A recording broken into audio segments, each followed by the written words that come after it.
நம்ம இன்னைக்கு பார்த்துக்கிட்டு இருக்கிறது முத்துப்பேட்டை பக்கத்தில் இருக்கக்கூடிய தேக்கணையை பார்க்குறோம். இந்த தேக்கணையானது வந்து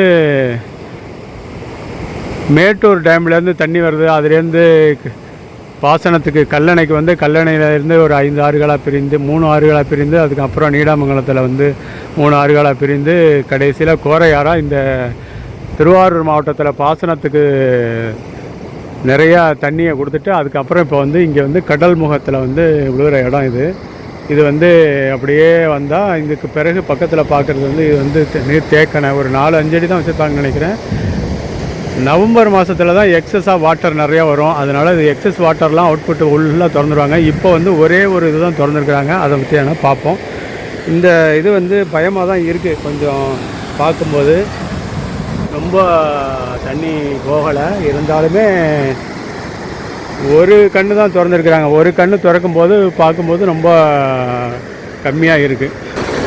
திருவாரூர் மாவட்டத்தில் கடைக்கோடி பகுதியாக இருக்கிறோம். நம்ம மேட்டூரில் இருக்கக்கூடிய கடைமடை பகுதி அப்படின்னு சொல்லப்படக்கூடிய கோரையாறு முடிகிற இடத்துல தான் இது இருக்கிறோம். இது வந்து மிகப்பெரிய கடைமடை பகுதி.